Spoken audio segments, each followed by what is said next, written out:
भारत ऋषि मुनियों की धरती है। यहाँ इस पर वेद शास्त्र लिखे गए। वेद शास्त्र के माध्यम से हम अंतरिक्ष की गणना, ग्रहों की गणना करके, गणितीय गणना के माध्यम से भविष्य को आकलन करते हैं, भविष्य का आकलन करते हैं। वहीं से मूल्यांकन करते हैं कि आने वाला समय वर्षों तक कैसे रहने वाला है, देश और काल परिस्थितियों में उसका क्या प्रभाव दिखेगा, यहाँ के जनमानस पर, यहाँ के पशु पक्षियों पर, यहाँ के लोगों के जीवन यापन पर, खेती पर और मौसम पर भी इसका पूरा प्रभाव जो होता है आने वाले दिनों के लिए, वह यहाँ से आकलन करने की विधि हमारे यहाँ रही है। ऋषियों के माध्यम से, तपस्वियों के माध्यम से, जो ज्योतिषीय आंकड़े हम अपनी विश्वसनीयता के माध्यम से लोगों में अपनी गरिमा, अपनी पहचान बनाए हुए हैं, उसी का एक स्वरूप होता है जो पंचांग हमारे यहाँ बनाए जाते हैं, वार्षिक पंचांग, जिसके माध्यम से हम पूरे साल के ग्रह नक्षत्रों की गणना करते हैं। आज के परिवेश में, वर्तमान परिवेश में, जो 2020 से कोरोना का संकट पूरी दुनिया पर आया और पूरी दुनिया उससे जूझते आज 2023 की दहलीज पर हम खड़े हैं, उसका क्या प्रभाव होने वाला है, इसको लेकर के दुनिया के वैज्ञानिकों ने तमाम प्रकार की आशंकाएं व्यक्त की हैं। लोगों की अचानक मौतें हो रही हैं, युवा उस मौत के शिकार बन रहे हैं, अचानक दिल का दौरा पड़ता है और अस्पताल तक पहुंचने का मौका नहीं मिल पाता और उनकी मौत हो जा रही है। इस तरह से लाखों घटनाएं घट गई पूरी दुनिया में। भारत पर उसका क्या प्रभाव पड़ेगा 2023 को लेकर के, इस बारे में हमारे काशी हिंदू विश्वविद्यालय के प्रकांड ज्योतिष के विद्वान प्रोफेसर गिरिजाशंकर शास्त्री ने पूरे वर्ष का आकलन करके बताया कि भारत 2023 में कैसा अपने समाज को लेकर चलने वाला है, भारत की क्या दशा रहेगी। प्रश्न तो आपका भविष्य को लेकर के है और भविष्य का बोध करने के लिए अपने पास कोई दूसरा माध्यम नहीं है। एक ही माध्यम है, वह है ज्योतिष शास्त्र, जो भविष्य को रेखांकित करता है और प्रायः सत्य फल घटित भी होते हैं, ये देखा जाता है। अब प्रश्न ये है कि आने वाला या अभी से जो आरंभ हो गया 2023, अभी भारतीय परंपरा में चैत्र शुक्ल प्रतिपदा से नववर्ष शुरू होगा, तो वह भी 23 का ही अधिक भाग रहेगा। तो इसमें कैसी स्थिति रहेगी, न केवल भारतवर्ष के लिए अपितु संपूर्ण विश्व के लिए, उसको लेकर आप जो आशंका जता रहे हैं वो निर्मूल नहीं है। आपकी आशंका में दम है। अब प्रश्न ये है कि कहाँ तक प्रभावित होंगे लोग। तो इसके लिए देखें, ये जो हमारी पृथ्वी है, ये संचालित हो रही भगवान सूर्य के द्वारा। सूर्य से बंधी है पृथ्वी और सूर्य महासूर्य की परिक्रमा में है। महासूर्य भी एक प्रकार से कहें तो वह और कोई नहीं, परमात्मा ही है। पृथ्वी पर रहने वाले जीवों पर जो परिणाम देखने को मिलते हैं, उसमें बहुत बड़ा योगदान ग्रह नक्षत्रों का होता है। तो आने वाला जो समय है, या वर्तमान से ही समझ लें, क्योंकि नया ईस्वी सन 2023 आरंभ हो गया, तो दो बातें इसमें कहनी है। एक तो ये है कि जिस समय 9 ईस्वी वर्ष प्रवेश किया रात्रि 12 बजे, 31 की रात्रि और 1 के बीच में, उस समय कन्या लग्न थी और प्रायः हर वर्ष यही स्थिति होती है, लेकिन उसकी विशेषता ये होती है कि उसमें ग्रह स्थितियां बदलती रहती हैं। तो चंद्रमा राहु से पीड़ित था जिस समय ये परिवर्तन हुआ। राहु और चंद्रमा युति कर रहे थे। दूसरी बात यह है कि जो स्वामी है लग्न का, वह तो चतुर्थ स्थान में बैठा, सुख स्थान में बुध और सूर्य का साथ है और यही लग्नेश है। ये स्थिति आपको जो 9 वर्ष ईस्वी सन का वर्ष आरंभ हुआ, यहाँ जो प्रवेश समय की कुंडली बन रही है, कुछ वही कुंडली जब जगत लग्न बनेगा, माने भारतीय परंपरा में, वैदिक परंपरा में जो 9 वर्ष आएगा, उसमें जो जगत लग्न कुंडली बनेगी वह भी कन्या लग्न की बनेगी। दोनों में विशेष बात यह है कि जो बृहस्पति है वो मीन का होकर के चल रहा है वर्तमान में। मीन राशि बृहस्पति की अपनी राशि है, उसको बहुत प्रिय है और मीन में बैठकर बृहस्पति कन्या लग्न को देख रहा है। एक बात और आएगी इस 2023 में, ग्रहण भी होंगे, 4 ग्रहण, जिसमें से 2 भारतवर्ष में दृश्य होंगे, 2 दृश्य नहीं होंगे, लेकिन जो विश्व है वो तो प्रभावित होगा 4 ग्रहणों से। जो 2 ग्रहण हो रहे हैं वो 1 महीने में ही, 1 मास में हो रहे हैं। इसमें कार्तिक मास कृष्ण पक्ष को जो अमावस्या होगी उस समय सूर्य ग्रहण रहेगा, उसके बाद जो कार्तिक पूर्णिमा होगी उस दिन चंद्र ग्रहण होगा। तो 1 मास में 2 ग्रहण भी होने जा रहे हैं। उस समय चतुर्ग्रही योग भी बना रहेगा। और एक रासो यदा यान्ति, ये हमारे भारतीय ज्योतिष में कहा गया कि एक रासो यदा यान्ति चत्वारो पंचवा ग्रहा प्लावयन्ति महीम कृष्णाम रुधिरेण जलेन वा। जब एक साथ 4 या 5 ग्रह एक स्थान में एकत्रित हो जाते हैं तो जो महीम कृष्णा माने संपूर्ण पृथ्वी, प्लावयन्ति वो प्लवित होने लगती है, रुधिरेण रुधिर से, रक्त से, या जलेन जल से।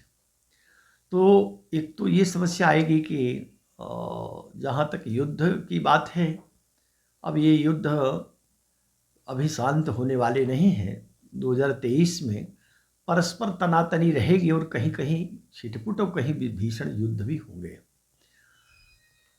जहाँ तक रोगों की बात है तो रोग दोनों कुंडलियों से, जिसमें कन्या लग्न जगत लग्न देखें और ईस्वी सन के प्रवेश का लग्न देखें, तो दोनों से जो चंद्रमा है ये कहीं न कहीं से प्रभावित दिखाई दे रहा है।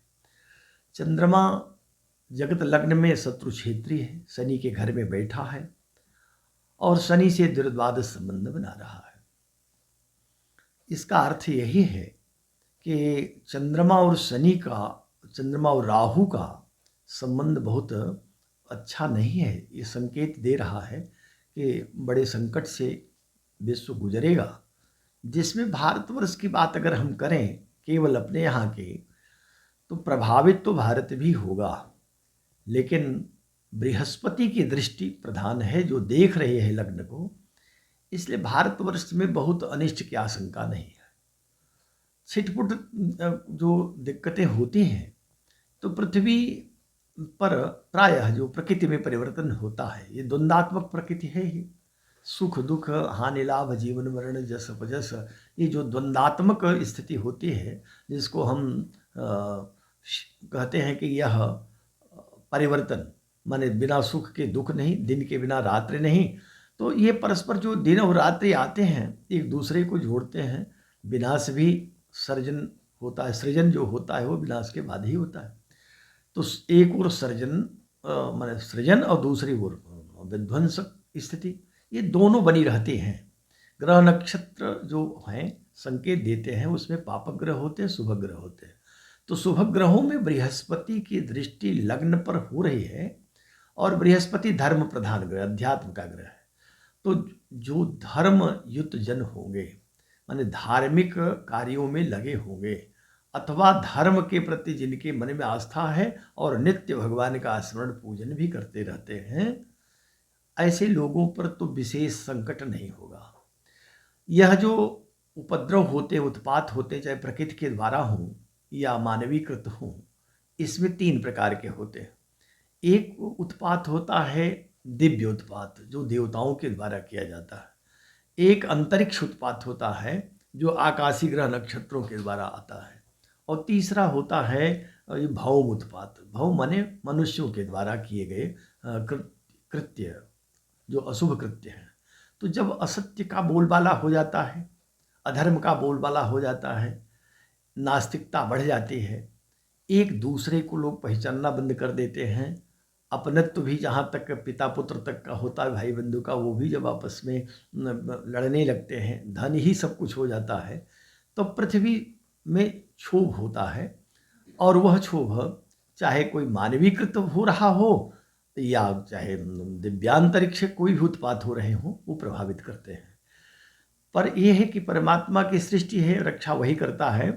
इसलिए धर्म का आश्रय लिए रहने वाले जो भी लोग होंगे, उसमें बृहस्पति का संकेत भी दे रहा है कि निश्चित ही धार्मिक जन जो जब तब करते होंगे, हवन पूजन करते रहेंगे, निश्चित ही उनसे अपने को तो लाभ करेंगे और भी समाज को लाभ प्रदान करेंगे।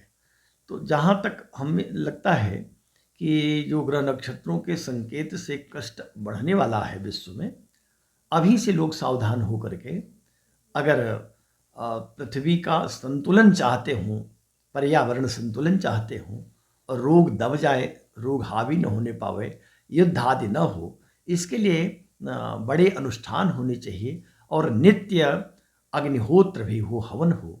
उस हवन से पृथ्वी का वातावरण भी ठीक होता है, प्रकृति संतुलित रहती है, पर्यावरण भी शुद्ध हो जाता है। पर्यावरण ये बाह्य पर्यावरण है और एक अंतः पर्यावरण होता है जो मनुष्यों के हृदय में कटुता है, राग द्वेष है, अभिनिवेश है, जो अविद्या अस्मिता घर कर गई है, इनको धीरे धीरे जो है त्याग करना चाहिए। और ये पृथ्वी लोक में हम कितने दिन रहेंगे, थोड़े दिन के लिए आए हैं, ऐसा मान करके हमेशा भगवान का भजन करें, पूजन करें और गलत कार्य न करें, असत्य न बोले, अधर्म, अहिंसा आदि हिंसा न करे, तो निश्चित है ऐसी स्थितियों में जो बड़े संकट आते हैं वो भी टल जाते हैं। संकट जरूर उपस्थित होंगे, लेकिन जो लोग धर्म की ध्वजा उठाए रहेंगे, धार्मिक कार्य करेंगे, धर्म में तल्लीन होंगे, वही लोग अपना भी हित करेंगे, समाज परिवार का भी करेंगे और राष्ट्र का हित करेंगे। अपने यहाँ राष्ट्र रक्षा के लिए कभी भी कोई संस्कार होता है, जैसे विवाह आदि संस्कार होते हैं, तो उसमें एक आहुति राष्ट्र के हित के लिए, हमारा राष्ट्र मजबूत बना रहे, इसलिए वेद मंत्र बने हुए हैं। हम राष्ट्र हित में राष्ट्रीय वैदिक मंत्र पढ़ते हैं और मंत्रों के द्वारा राष्ट्र हित में आहुति भी डालते हैं प्रत्येक संस्कारों में। ये तो भारतीय परंपरा में है।